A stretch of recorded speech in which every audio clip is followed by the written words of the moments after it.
just reading now, since that Fabrengen with some of you doing it, and I've been doing it, and it's quite transformative. Before going to sleep, reading the Friedrich Rebbe's go to the Buddhism, etc. Just as a funny little comment, not funny. Nowadays it's very difficult. Nowadays Chassidim, the new generation, have a very difficult task. Me growing up, and the generation before me, there wasn't. You could kind of keep up with what existed. Okay, Chassidus, you didn't learn, and so on. But the Rebbe Sichos were just coming out, so as it came out, all the Sichos, I remember growing up as a kid, there were 4 halakim, that's all there were. And then it started coming out, the liquid, and you kept up with it, all the Sichos. What was around, and then so the Friedrich Rebbe's Likutei Deburim was staple of everybody to learn. Now there's so much everybody has to know, and there's the Rambam you have to learn every day, and so on. It's a huge workload, and it's just to be able to have this knowledge. Can I tell you, if this is what this generation needs to do, then you can do it. Anyway, so I'm just telling you. What was they just talking? Yeah, Kushya Lepler. If you can see a Lepler, one of the celebrated Chassidim, almost 100 years old. Chassid of the Alter Rebbe, he got the bracha of Marichas Yomim. He's the one who said, but not in life of a prayer. And the Friedrich Rebbe saw him and sat with him. Made the Chassid out of the box completely. Now, the whole Nakud of Kushya Leples, as he was affectionately called, was he was born with very limited intellectual capacity. And what change it was after when Mittler Rebbe became Rebbe, Mittler Rebbe then he transformed, took from Chachma to Bina, whole new level in his Chassidus, but more than that, he demanded that younger light learn 3 hours a day. Chassidus, and demanded wherever that goes, the whole story coming to and from the Babish, they have to stop in Chazar Chassidus. So once a younger man came and was Chazar in Chassidus, the Mamorim Friedrich Rebbe, of the Mittler Rebbe in Lepler, where he lived. He was a salt merchant. It seems he was successful. He didn't understand the word. And this, he was so broken, he fasted all Arichas there. And eventually went into Yechidus, and then Tzemach Tzedek, the Mittler Rebbe told him that with Rotzen, if you really want, you can transform. And he literally expanded the parameters of his seichel. It became a big maskil to him. One of the most, Mimbari Bina, one of the most complex Svarim Chassidus were written for him.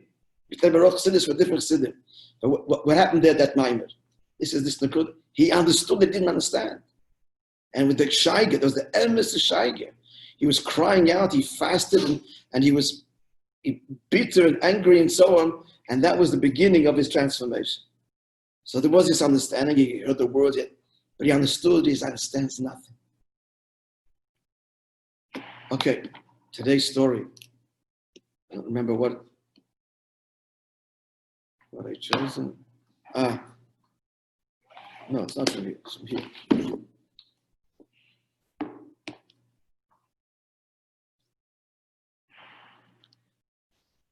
There was a famous Chassidic of Yosef Rivlin. Now, the president of the United of Israel is a direct descendant of him. What's his name? Reuven, I think.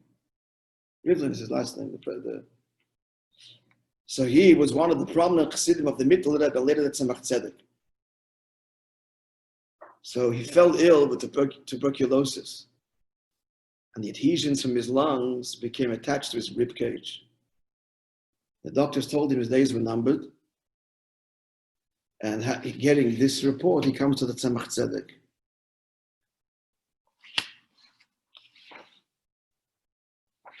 So Tzemach Tzedek told him as follows. In this scenario with the behemoth, where the lungs become attached through lesions with the rib cage. So the Ramah, who the Ashkenazi paskin like the Ramah, so he paskins that the animal strafe, means will die within a year and not sustainable and therefore strafe.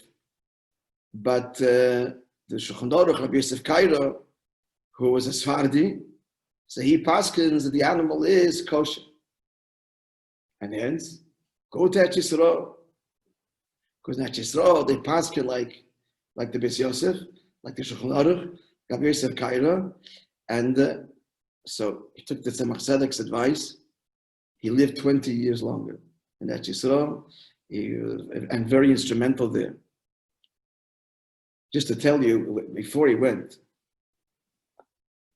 when he was such a great chassid, that Tzemach Tzedek would, when you come at the Yechidus, he would greet him. Tzemach Tzedek had 2 candles on the table burning.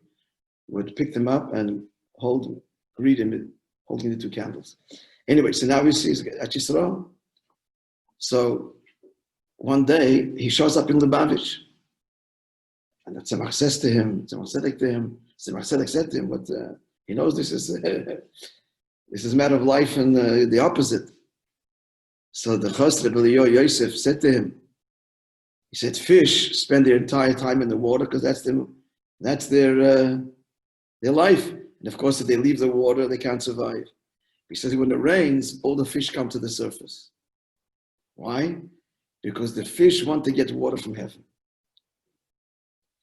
So he said, telling you the story here, that the gewaldige desire of the Chassid, the Chassidus, that he knew that he was, playing with his life, but even if the fish in the water needs to get the droplets from heaven, Rebbe have to hear Chassidus. I'm sure it didn't compromise his life, but that wasn't his concern. His concern was that he must hear Chassidus directly from the Rebbe. Have a wonderful day.